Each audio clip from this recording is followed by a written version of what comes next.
These macrame lights can be used inside or outside. If you are using them outside, they are not waterproof, so only use them in dry conditions. I use electric string lights or little tea lights because I don't want to use real candles. I'm afraid it's going to catch the cord on fire, and we simply don't want that. I'm using a standard size wide mouth mason jar that's 16 ounces or 500 milliliters. Take a piece of cord, wrap it around the rim of your mason jar, and make it a bit longer. The cord I'm using is 3mm single strand. I'll put a link for all the materials I'm using in this tutorial, as well as the cut links in the description below. I'm attaching the cord to a macrame board. The pins are 10.5 inches apart, which is the circumference of the jar. Now I'm attaching 21 cords to that cord with the lark's head knot. These cords are 40 inches long each. I'll put links for any tutorials for the knots I'm using in case you don't know them in the description below. Baste these cords evenly between the pins.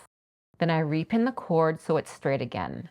I put quite a few pins in, and this will make it much easier to tie the knots. Starting from the left, we're doing 2 double half hitch knots to the right with the first 3 cords. And these are both diagonal half hitch knots. And then from the 6th cord over, we're going to do 2 double half hitch knots to the left. We're making an upside down triangle. Now join them together with another double half hitch, or you can use my trick from this tutorial that shows you how to do the perfect point. A link for that will be in the description below as well. Do these triangles all the way across the top. You will have 7 in total. Underneath each of the triangles, I'm going to do a diamond. Take the 4th cord over and do 2 double half hitches. Take the 3rd cord over and do 2 double half hitches. Now 2 more in the other direction on both sides and join with the point. If you want a full tutorial on how to do the diamond, watch this tutorial, which will also be linked in the description below. Do these all the way across. Now we'll do a square knot between the diamonds.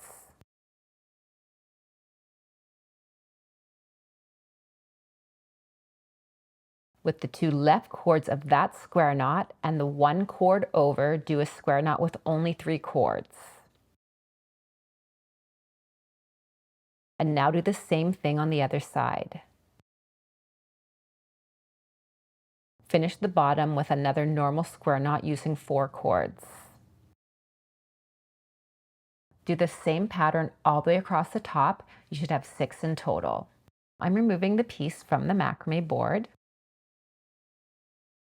Now I'm going to tie the macrame onto the jar. I place it so it's sitting right at the rim of the jar. Next, connect the 2 sides of the macrame with the same square knot pattern that we did previously. This is how it should look at this stage. Now I'm trimming off the ends of cord by following the bottom of the jar. The base of the jar acts as the perfect guide. Next, I'm combing out the fringe. I like using a dog brush because it combs the fringe out really quickly.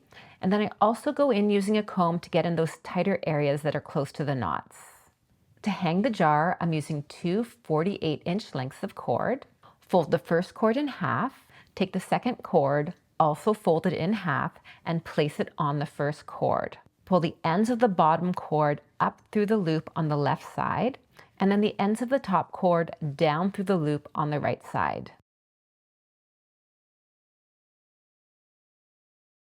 Place the jar into the opening, and then lift the cords and tighten underneath the bottom of the rings of the mason jar. Secure each side with a knot, and then make sure the cord is very tight so it hugs the jar. And then tie the ends together with a knot and make sure those sides are the same length. That will also help it hang evenly.